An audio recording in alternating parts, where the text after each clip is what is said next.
Hello. Okay, we're sitting in the pyramid today because it is cold outside. I am loving the beautiful blue, clear skies, and my morning walks are very brisk. I put on extra layers when I go on my morning walk. As I was sitting here contemplating, trying to open to whatever inspiration I feel needs to come through, and all that's coming to me is I'm in my feral witch goblin luteal phase. and I just don't want to do anything. In fact, on my Stardust app, every single thing was like, sit down, chill out, relax, rest, don't have any hard conversations. Like, it's a rough day. All your hormones are as my uterine lining is getting ready to slough off a non-viable egg. And there's a lot of mourning that goes with that energetically. In menstrual cycles, the luteal is considered the fall, the autumn, where everything is releasing, and death, mourning for sure. There's some primal part of my animal brain that is like, no, this egg didn't take, it wasn't fertilized, I'm not carrying on my lineage, my ancestry, or the species, whatever that part is, even though I'm 43 and I do not want another baby. I am incredibly baby hungry though. Not for my own, but I just want to hold a baby so bad. And as I was sitting here contemplating that and the awareness of my menstrual cycle and the moods and tracking it, I've been doing this for a couple of years now, tracking my cycle and learning how to honor my natural rhythms and flows. And I thought, when did I start 78 slow? Let's see, we're on day 21. And if I'm gonna be starting my cycle again here in the next couple of days, I must have started the 78 slow when I was bleeding. And so I checked it out. I had to fact check. And sure as shit, I was on day 3 of my menstrual cycle when I started 78 slow. And I find this really interesting because so far, the 78 slow has been really beautiful. I know the first couple of days felt a little sluggish, like slogging through a swamp with boots full of water and mud and, all the debris that you're trying to get through. And I had chalked a lot of that up to, it's a new thing. It's a new thing I'm doing. And anytime you do something new, it feels a little awkward and uncomfortable and trying to find your footing and where you belong. But as I've been going, I have increasingly been finding that this is a really beautiful practice and I'm really enjoying it. And I, some days, find myself talking for over an hour. Oh my gosh, bless my heart. And today I didn't want to do anything. I was like, oh, can I just get on and stare at the camera? In fact, I had a client come over today that told me about this beautiful woman, this beautiful Indian woman, Mother Mira. I'm gonna have to look her up. And she has these videos where she literally, let's see if I can do it, is just staring. And you just stare at her. And as you stare into her eyes and you breathe you start to feel better. Now you may be feeling stressed looking at me from here as I'm like looking up. I'm trying this new hands-free because I'm sitting here with my sun lamp. Instead of going out in the evening tonight in the cold, I am counting the sun lamp as my evening sun. And here's the cool thing.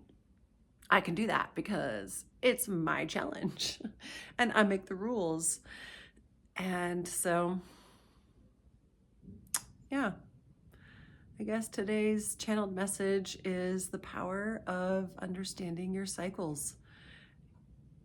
And if you're a man, you have a 24-hour solar cycle. So within your 24-hour day, you get the feral witch goblin.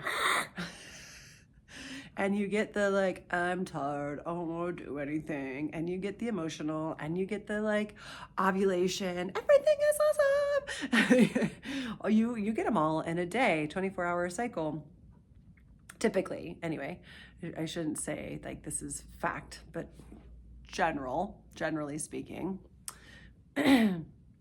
where women, it takes us on average anywhere from 27 to 29 days of going through these cycles, and they last a little longer because it's a couple days of in fact, last night Jerry and I were going to the opera. We went to see Hansel and Gretel. Oh my gosh, it was so fun. 10 out of 10 recommend. Such a fun opera, my favorite so far. I just was like, and this doesn't feel good, and this doesn't look good, and I don't want, just getting ready to go. I didn't feel good enough, and and I was kind of doing it jokingly, but it was also real. And Jerry just at one point looked at me and goes, luteal phase? And partners, if you are a partner of a bleeding woman, I highly recommend knowing their cycle, because it can save 100 out of 100 arguments.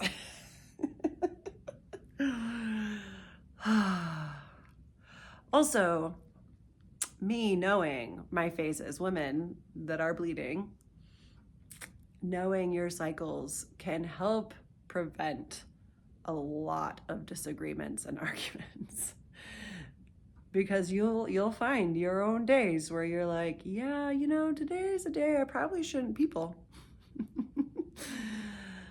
I have a couple of those. Most of them are my luteal. Thank God for me, my menstrual, my moon, or my bleed is actually like, I'm fine, I'm free again. It's the build up. It's the build up for me. This is, but because I know I can give myself the space and time, and I am very blessed or privileged, whatever word you want to use, that I can make my own schedule. And a year ago, I started reading. Hey, are you leaving? No. Okay. I started reading the 13 Original Clan Mothers.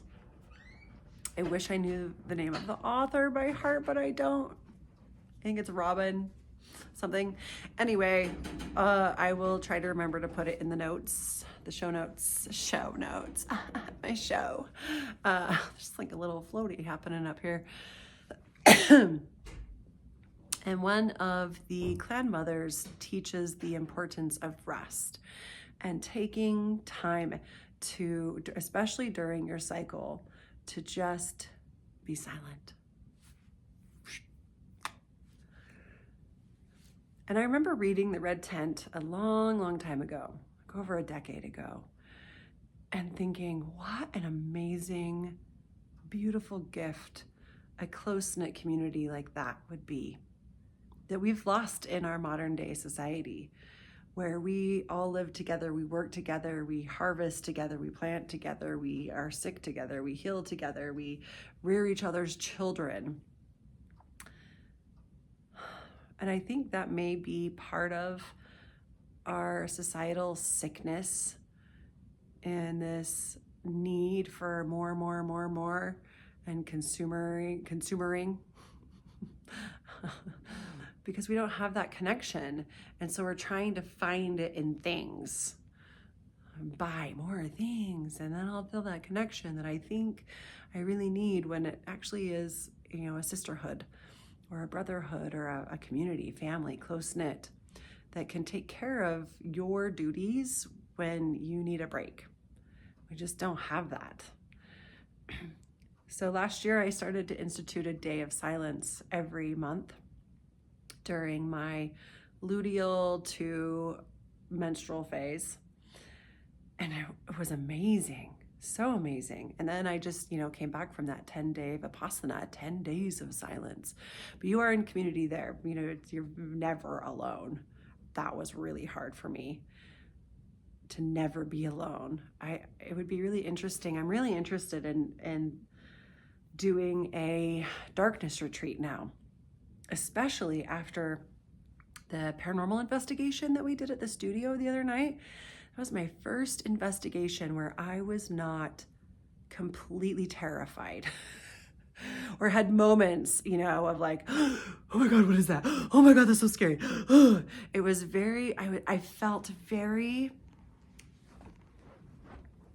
I sat up. Let's move this so you can maybe see me a little bit better this way. I felt very centered in myself. And I think that a big part of it was that before we started, this is bugging me. I can't get it. Marty's in the way. It's fine. Before we started the investigation, I called in the 4 directions, above, below, within. So there's 7 directions there. And then I called in any guides, guardians, angels, ancestors, my thing, the way I do it. And any other beings that were here and wanted to be here, that wanted to make themselves known, we welcome and invite you in. And then I just sat in this very meditative space and had some really beautiful experiences. And I'm excited to go back and listen to some of the recordings and watch some of the videos to see if we were able to capture any of these anomalies, because it felt like there was a spirit that was always playing with my hair. And then for a while, it felt like I was getting hugged by these spirits or beings. And we got some, we have these little tools and got some confirmation. The light would flash on, and I'm like, are you giving me a hug? And then the light would flash and stay on. I was like, oh my gosh, how cool is that? It'd be cool to hear if they say anything. And Jerry caught on the infrared FLIR camera this shadow moving around my head, and I kept feeling them playing with my hair. So I'm becoming more and more comfortable in the dark with things that are kind of unknown. And in my past, in my religious and cultural upbringing, were scary and bad and that darkness because of Hollywood and all that jazz. But now with my line of work, I channel and I call in these spirits, and I have seen them and communed with them and channeled them. Why should I be afraid of them? Just doesn't make any sense. So it was really empowering to have that investigation where I felt really safe in that dark, quiet energy. But I wasn't alone again. And so I'm like, is a darkness retreat the next scary, big, stretchy thing for me? And I'm kind of leaning into it, because my biggest fear before with the darkness retreat was being quiet, like not having anyone to talk to. But because of the Vipassana, I have overcome that fear. And the next one is the dark, because I do have visions and I do see things. I am a seer. And not all the things I've seen have been beautiful. And also those things, I was looking through a lens of my previous programming where I was taught to fear these things. I've seen full body apparitions multiple times. and things I didn't know what they were. No clue. Couldn't identify. This is it's not an alien. It's not a spirit. It's this, I don't know. I have no vocabulary for it. So this is now just me rambling. Let me just recenter here for a moment.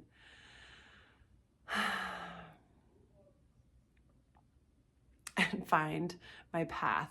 So luteal phase, tracking your cycle, honoring your natural rhythms. And all of that has led to these really beautiful growths, expansions, and experiences that I wouldn't have had I not honored and known my cycle. Yeah. Okay. And just for funsies, I use the Stardust app to track my cycle. I also really recommend the Red Journal.